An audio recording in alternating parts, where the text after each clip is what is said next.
Yes, it was a good opportunity to practice silence. Well, hello, everyone. Welcome.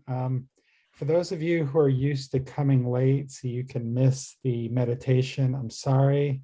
I've started late, so you all will get to participate in meditation today. So we always begin with just like a minute, just to create a sacred space and to get started. So please relax in your seat and close your eyes and take in a deep breath through the nose and hold. And exhale through the mouth and hold. And inhale through the nose and hold. And exhale through the mouth and hold. If thoughts should come into your head, just observe them and let them go. Like watching our car move past on the road. Now is not the time for solving problems. Now is not the time for planning. Right now, all you need to do is inhale through the nose and hold. And exhale through the mouth and hold.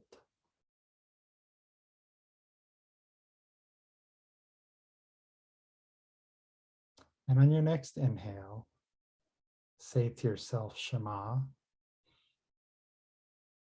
And on the exhale, listen. Shema, listen. And Shema, we're listening deeply, without judgment, without offering advice. And Shema, we are listening with an open heart. Shema, listen.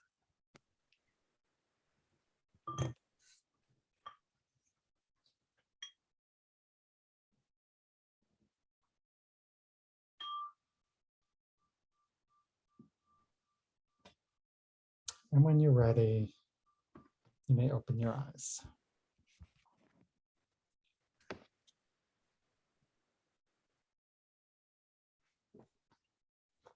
Well, friends, this is our second week exploring the soul trade of silence.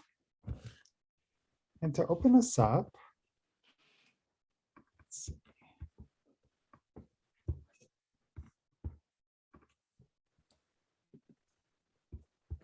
I have a new computer, so maybe that is part of the reason why I'm having navigational issues. Oh my goodness, I cannot figure out. There it is, okay. So to get started, we'll have our check-in. So if you were here last week, how did you notice your use of speech and silence over the last week? And even if you weren't here, maybe think about some times when you spoke up, when maybe you regretted it later, or you were quiet and you regretted that, or you decided to speak and things worked out okay. And if you tried a particular practice around silence, we'd love to hear about that too. So who would like to begin? Yes, we have Carrie. I don't know, Carrie, if this was, you're being voluntold for this? While you were talking, I mentioned to Paul that I practice this trait quite often with him when he's talking, because he doesn't like to be interrupted. So I'm constantly reminding myself of not to interrupt or blurt out, and he got a good laugh out of it. Great, thank you. Thank you, Carrie. Yes, Linda.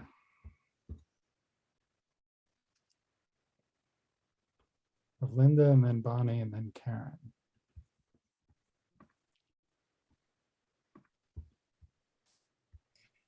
I don't think I've ever been with a group that actually valued silence, because often I'm the quiet one and I chastise myself about say something.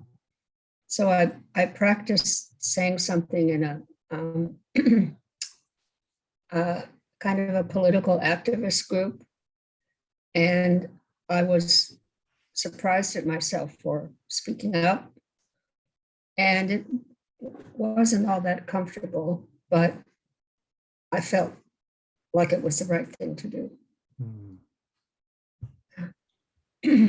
Thank you for sharing that, Linda. And so much about Mussar is sort of taking these opportunities to move outside of our comfort zone a little bit. So it sounds like that's what you did. So thank you for sharing that. Bonnie. So I grew up in a family where everybody spoke all at the same time and everything was accepted. It was really a wonderful growing up, but not a lot of listening, a lot of speaking. So what I worked on this week, so Carrie's shaking her head, were the two acronyms that I sent you, Craig. WAIT, which stands for Why Am I Talking? And the other one, which I'd really forgotten about, and thank you for us doing silence, which is think. Is it thoughtful, honest, intelligent, necessary, and kind? And if you'd like, I'll put them in the chat. But I worked on those this week that I had forgotten. So thank you all. Well, it's helpful always to get reminders. And I saw a couple of thumbs up when you mentioned putting them in the chat. So I think people would love to see them. Thank you. Karen. So I'm quiet often. I spend a lot of time in my head. And what I was thinking about shortly after our session last week was about, it's an analogy or metaphor, a picture in my brain. I tend to be very visual. And I considered how the brain works like a lock for the jaws that open and close the mouth, like a canal through which words trickle out, flow forth, or spew with the force of thunderous falls or a volcanic eruption, after which silence often blankets the devastation and precedes a fresh start, a slow rumble of how best to begin again, the same way or differently. So I was thinking about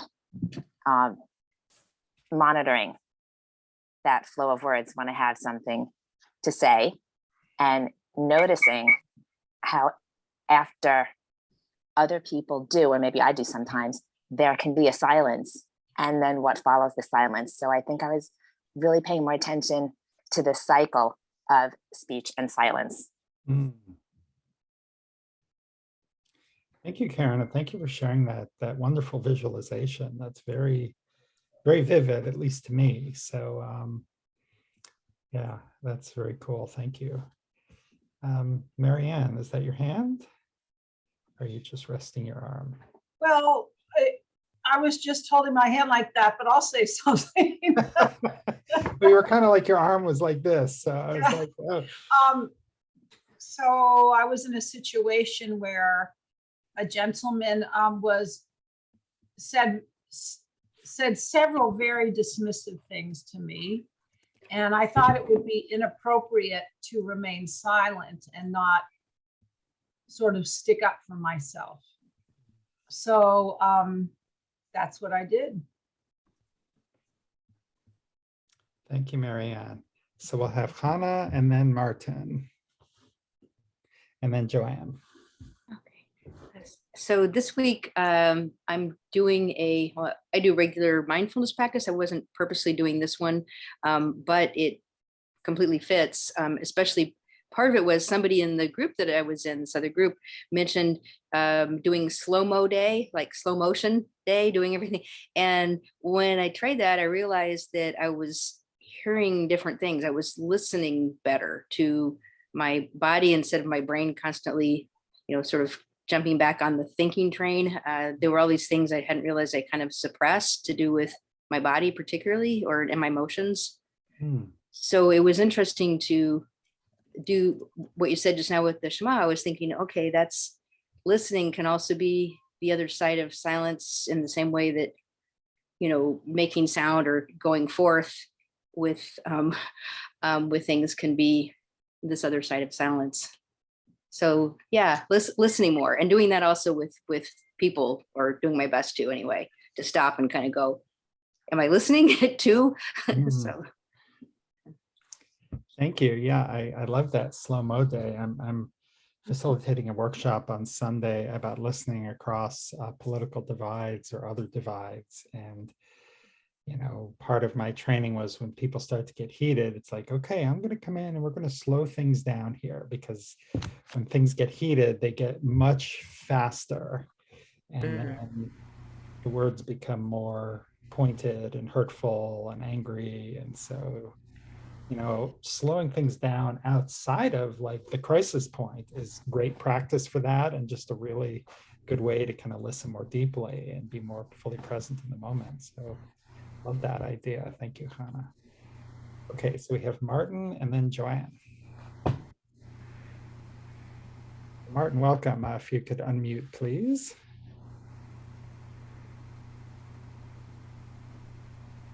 Okay, and is that working? Yes. Very good. And remind me of your name again, please. Greg. Greg. Hi, Greg. What I got so much out of last week was just the simple word Shema. And I was able to use that this past week. I wear a lot of hats, and which means I'm hearing from all over the place, but I didn't take time just to not hear from everybody and just focus on Shema and just hear the silence. And that carried me through the whole week. So thank you so much for all that. So, You're very welcome. Well, I'm glad it worked for you, and I'm so happy to see you again. Joanne. Okay. Well, I didn't really focus on this week, but I did have to run a meeting and was getting extraordinarily frustrated because people just talk right over me and to somebody else, and then this guy who's not even, it's sisterhood, and this Chaim who's a member of the synagogue, and he's our like on-site meat chef, and and I like him, but he broke into the meeting with a whole harangue about what we need to do to get more members, and people are leaving, and one of these really, first of all, I can't stand when people start in on a whole, negative thing, and then what are we supposed to do? You got, 5 women over 70 here, and some of them are over 90, and they're over 80, and it's like, we're not going to save the shul, so it's, and then he just was taking up our time. He apologized later for doing that, because he realized that was wrong, but that is very frustrating. And then there was a board meeting, the shul board on Zoom, and since sometimes I'm hesitant to ask questions because I feel like I'm going to look foolish or be brushed off, and that does happen. Or, it's, oh, that's up to you, we don't have anything to do with it, blah, blah, blah. And so, but I still persist in making sure I ask the question, at least because otherwise that's extraordinarily frustrating. But in general, that meeting was pretty good, and people were not interrupting each other.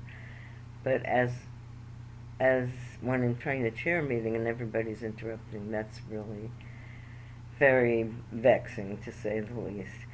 And they don't even know. I have this thing. I'm not a chatty person. I've told other people that, I don't stand around and make small talk. And actually this morning there was a baby naming I went to, and my friend Vermont was there, and she's very chatty.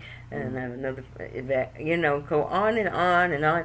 And it's like they don't even hear themselves talking and talking and talking, and it doesn't, it might be a beautiful thing, or it might be just like, I don't know, hearing yourself, it might not be a beautiful thing, and they mean well, they're nice people, but I guess my tolerance for listening to that is, I guess that's what I need to work on.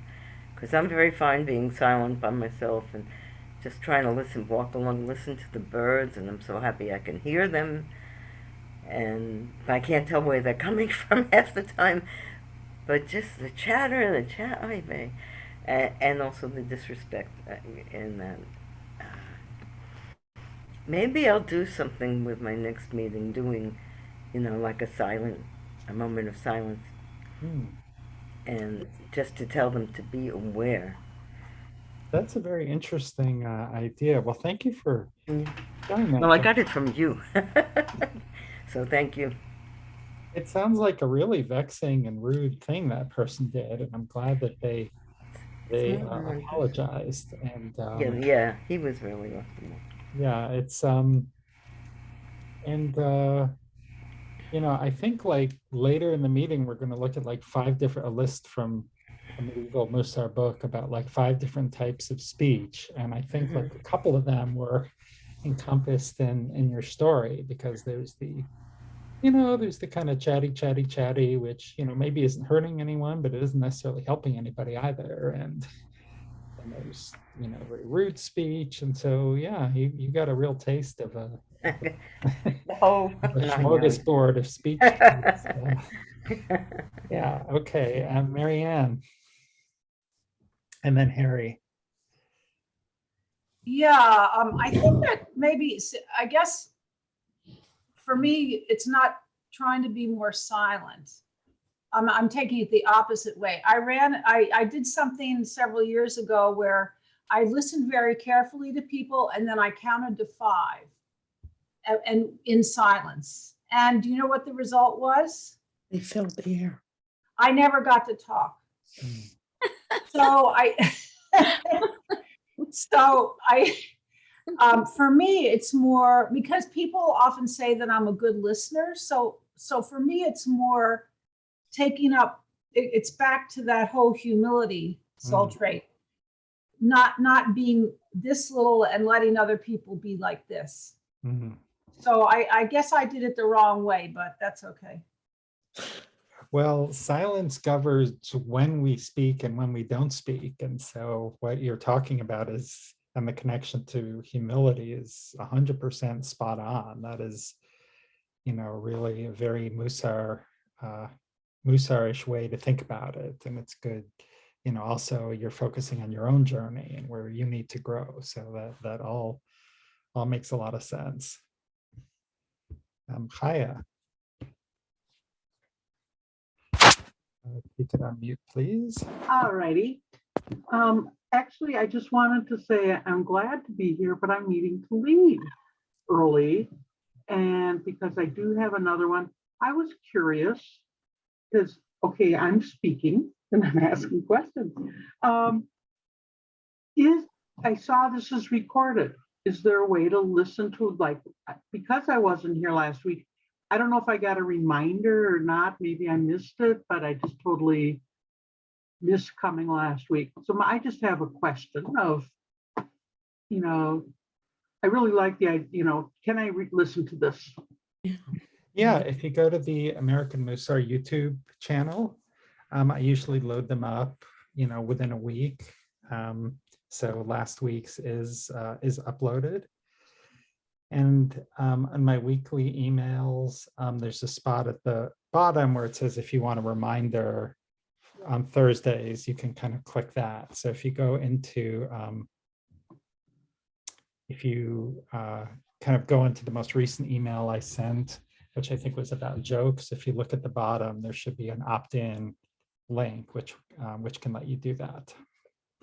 That I do have, and you did send me this week, so I was glad to get that. One thing I just wanted to suggest one of the things we do at my Dharma Center is when we do have a conversation with a number of people, we talk first about each of us getting, X number of minutes to say what we need to say. And then there's silence in between. We don't, then the next person speaks. And so I really like that practice of that silence, because then I'm truly listening to that person that's speaking. I'm not thinking about what I'm going to say next. And then after we're completely done, everybody's spoken, again, we take moments of silence and then we can open it up. But again, it's,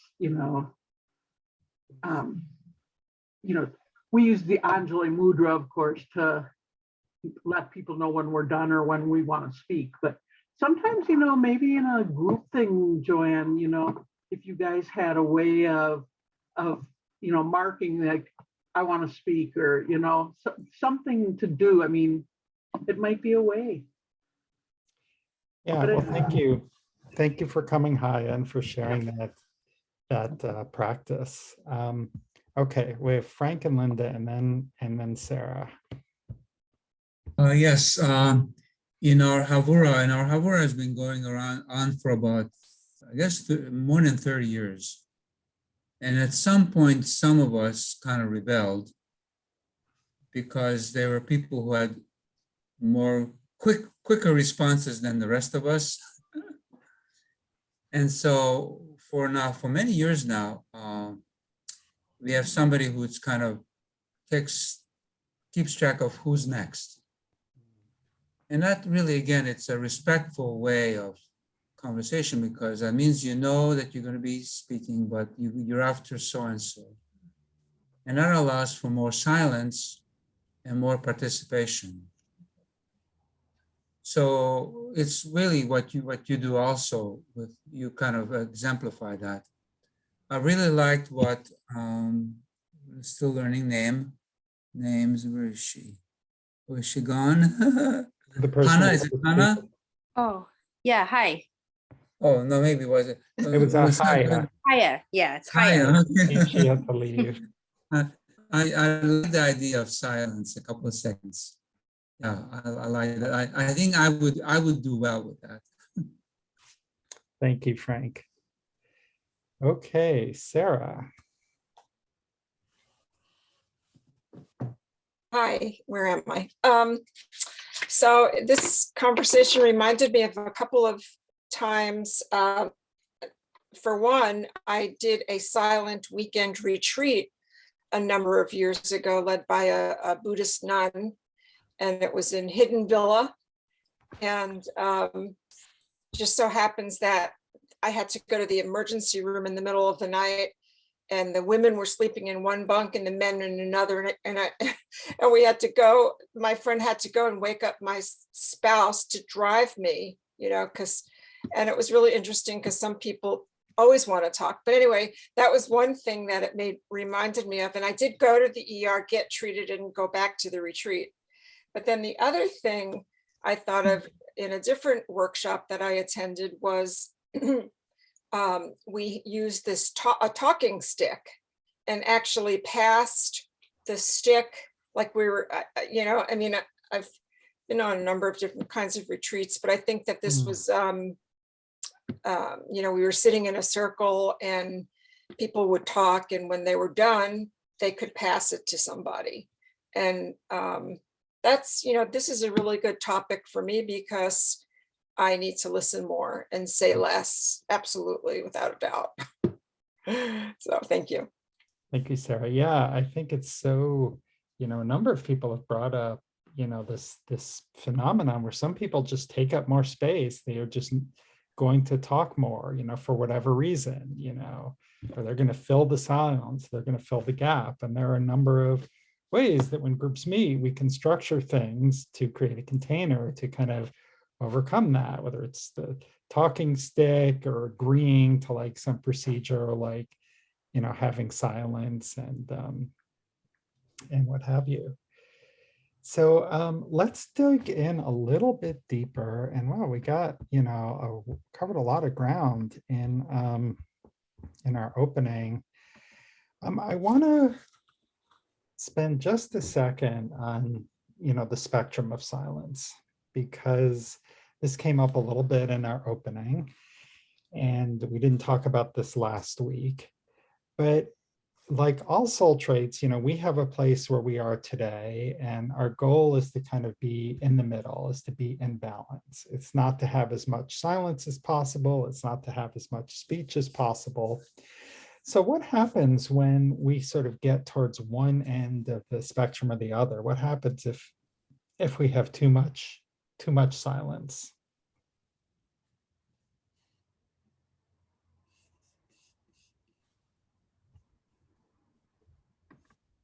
Yeah, Joanne. Um, nobody, most people I know can't read minds, and they don't know how you're feeling or thinking. So if we don't speak, say, at least say, I feel this way about this, or that brings, a reaction of some sort, they'll never have a clue. Yeah, that's great. No one will know what you want or what you think. Yeah, absolutely. Martin, You unmute. I can hear you. Oh, no, you're muted. Sorry. How's There you that? go. Now you're Good? unmuted. So looking at this too much of silence or too much talking. So in that situation, then what happens is the two people who are trying to communicate, then they're not dancing. Hmm.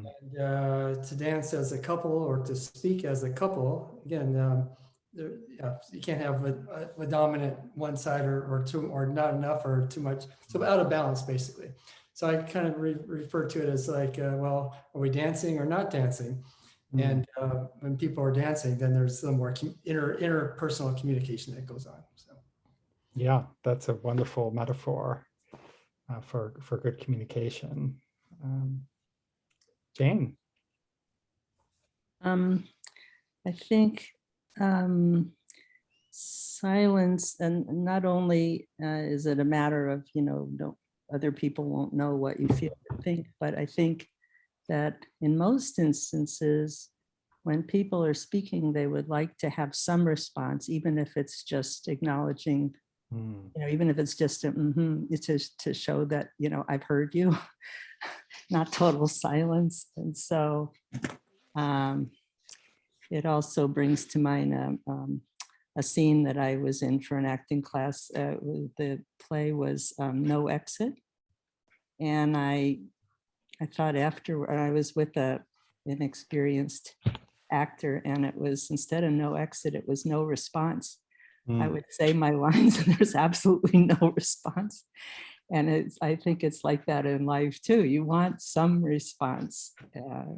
So as Martin said, it's a two-way street. And I think both parties expect something, to feel like the communication was successful. Yeah, no, this is really interesting because like no response, and when we're talking about communication, it's not only about speaking. So I'm wondering, does silence also cover nonverbal communication? It's not an idea I'd ever thought of before. I mean, what do you folks think? Is that kind of under this umbrella as well? I think on the telephone, we know that we have to, can't just remain totally silent. The person won't even know if we're there or not. Yeah. But like if, I'm talking to, I'm talking to someone and I'm mad at them and they talk and I pretend like I don't hear them, or I get stone faced or something, that's a pretty ugly, and this is my cat, Finn, who always loves to participate in these meetings. That could be an ugly way of sort of inflicting silence on someone, or the silent treatment, which is even a lack of acknowledgement if someone's there. Cutting off of communication. So I think that's an interesting expansion. Yeah, Joanne. Yeah, I think nonverbal response works also. Um, one of the people who I do have issues with was at, some event at the synagogue. I don't remember exactly, but you know, I felt like I would look at her, she wouldn't look at me, I couldn't get say hello. But when I was on the other side of her table, I just made you know, I liked her haircut. You know, I said something like that, and like, you know, and she acknowledged that. So sometimes that works. Yeah. Yeah. And I do read, oh, I'm sorry, Joanne, go ahead. no, I was just going to say I saw the movie Coda. I don't know how many people about children, children of deaf adults. That's very interesting, also. Hmm. And I tried learning sign language once because I just like the way it's very expressive of feelings. One of my classmates in rabbinical school, she is hearing impaired and she teaches sign language. And she did, she was doing the Shema in sign language or various blessings in sign language, and it was really powerful, you know. It was very, very cool. So here's what I would like to do today. We started a couple minutes late, so we can end a couple minutes late. But our plan is we're going to meet next week, and then we're going to take the following week off for Passover. So I'm thinking that maybe we'll roll, because there's a lot of material we're not going to get to today, and silence is a pretty big topic. So I'm thinking maybe we roll into a third week of silence next week, and then we'll go to do our breakout. You know, we'll hear another comment or two, and then we'll go do our breakout rooms, and then we'll cover some of this other stuff. So Joanne, we won't get the 5 different kinds of speech this week, but we will get it next week, you know, when we get together. So we'll hear from Paul or Carrie, and then we'll go to our breakout rooms. I just have a quick comment. I'm very, very hard of hearing. I wear 2 hearing aids. And as a deaf person, I've been deaf all my life. I'm very aware of body language, which is a nonverbal form of communication. And it's very powerful. And I think that even if somebody is silent verbally, they're still telling you a lot by their physical actions or facial expression or things like that. No. Would you like me to turn on the transcript for the for this? No? Okay. All right. So thank you for sharing that, Carrie. All right. So for our partner, I'm going to copy this, and we'll just go right to the chat with it.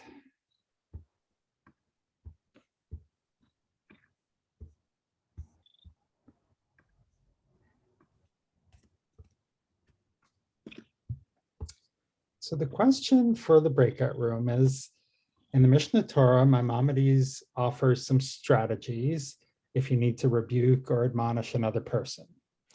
So these are administer the rebuke in private. So the numbers have disappeared, but second is speak to the offender gently and tenderly. Remember that you're speaking for the wrongdoer's benefit and not of a desire to humiliate them or out of revenge. Put the rebuke in the context of your high regard for the person being rebuked. And did I cover all of them? I think I did. So the question with your partner is, you know, which of these do you find surprising? You know, does something not belong on the list? And which one might be hard for you to do?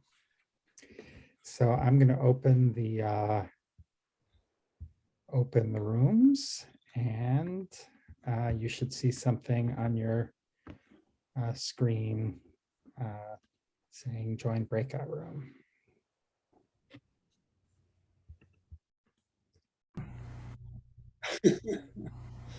And how he handled the rebuke, how he rebuked Chris Rock's, insult to his wife. And just a couple of insights. I understood, just so you know, that when Chris Rock insulted his wife, Will Smith was laughing. Oh. And when his wife looked at him, it all changed. Mm-hmm. And then he felt he had to do something.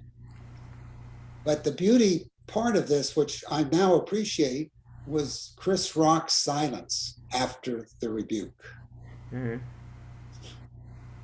just kept on going and did his program and didn't come back. And that was really, when you think about it, really powerful. So I just wanted to share that observation. Thank you. Thank you, Harry.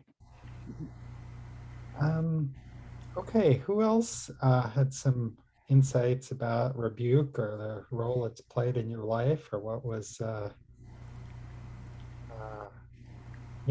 Joanne.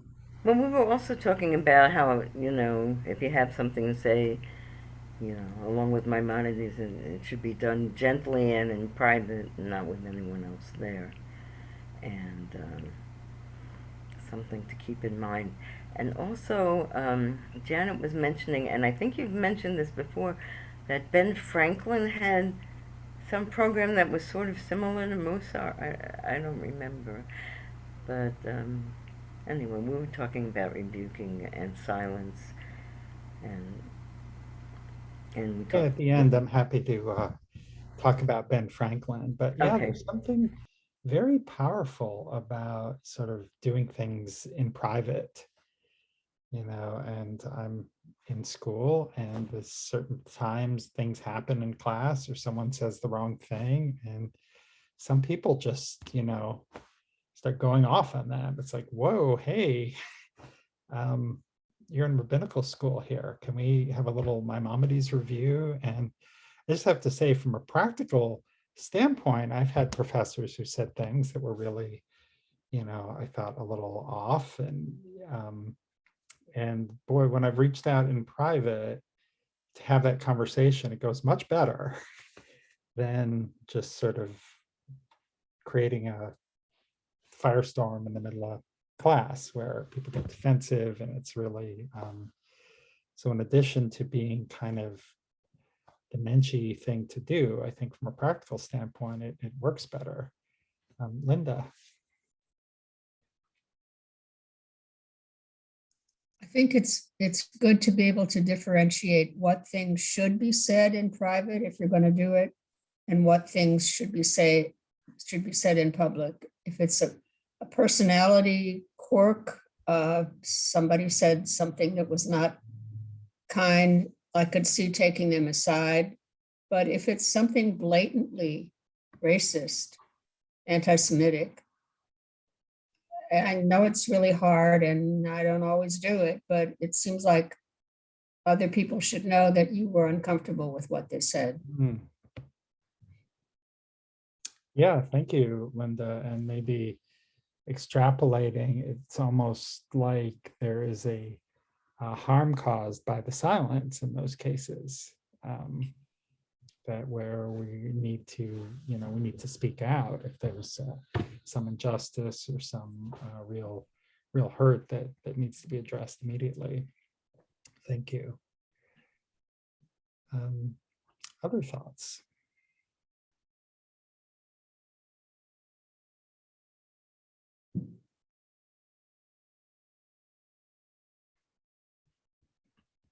Yeah, Carrie. We were speaking with Karen, and I just thought of something in response to something she brought up. Is some people, especially on the autistic spectrum, don't understand why they have to look at you when you're talking. It's not necessary. And I realized that kind of thing, where we want somebody to look at us, is a cultural norm, and not in every society, or many societies have different norms for how to listen and speak to one another. So, for example, a friend of mine was teaching a class with a lot of Hispanic students, and I think it was Hispanic, but anyway, it was just a group, and they did not look at you when you talked to them. They bowed their head, and that was a sign of respect, not disrespect. So we have to be aware of these kind of things also. Oops, sorry. when we're talking with people we don't know, you know, where are they coming from? What was their culture? Mm. Teach them and so forth.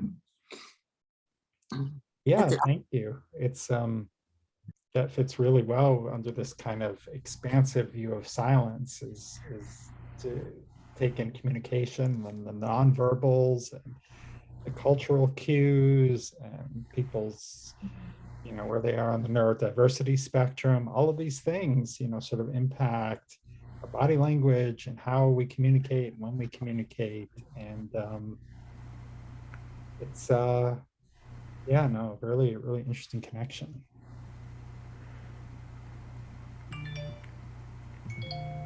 Yeah, Sarah.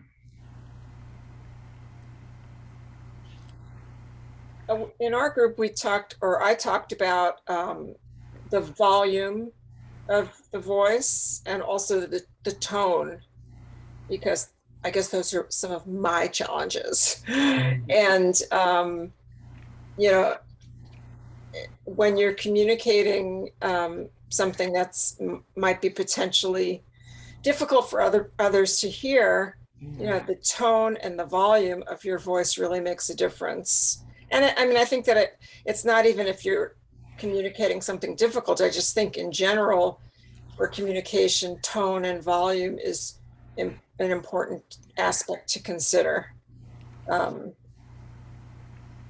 know, Yeah, and it's interesting that Maimonides gives very specific instructions too. right. He doesn't say, you know, well, you know, pay attention to your tone. And it's like, yeah, I'm paying attention to my tone as a matter of fact, you Right, know. And right. it's like, you know, work within this. He's very prescriptive. I mean, he was brilliant, and he was also a little bit of an elitist because he thought people without very specific instructions, it's like there were the super smart people who could kind of figure it out, but he thought most people needed very specific instructions. So I don't know what you think of me, but I find specific instructions very helpful, you know, in these kind of circumstances. Frank or Linda, is that a new hand? Oh, no. Oh, okay. Great. Hannah. Yeah, the one that I think surprised me, and I kind of love it, is the one about putting it in context of your high regard for the person being rebuked. That we don't always remember to do that, even with people that who we love that we're maybe angry at, and we certainly, I think, don't necessarily think of doing that with somebody who's maybe a stranger and you don't know to have high regard or not, but that sort of like having this.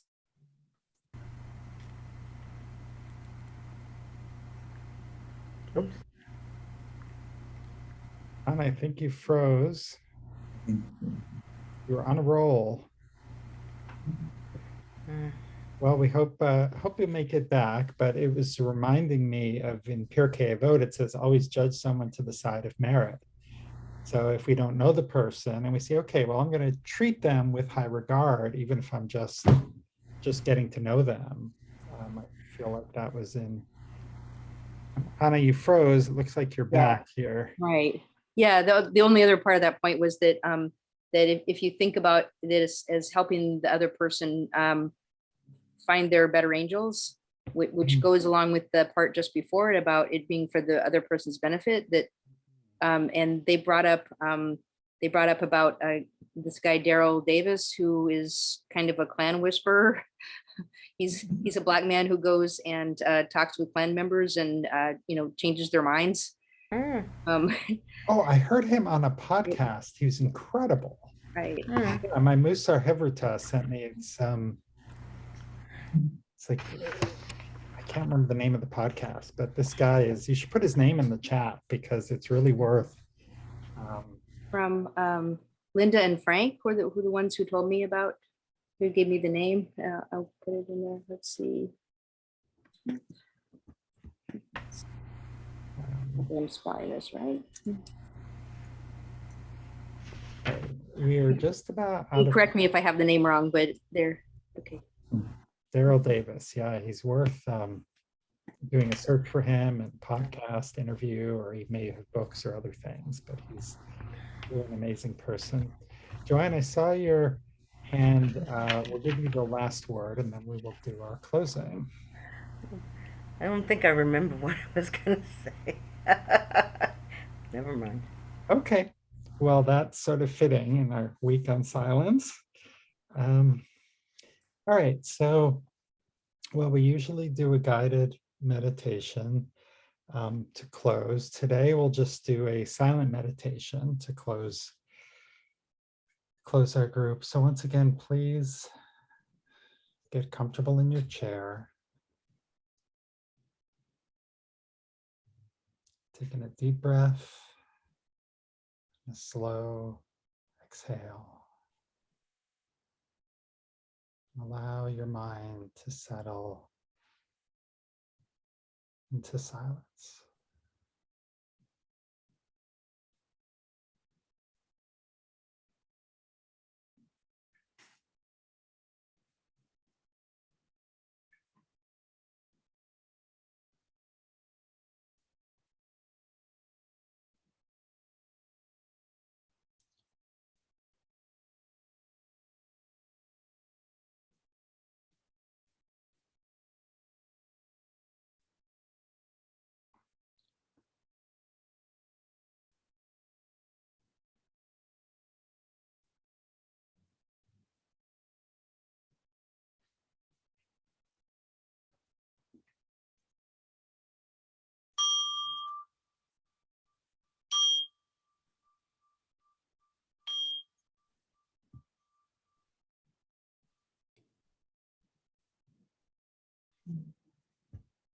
Well, friends, thank you.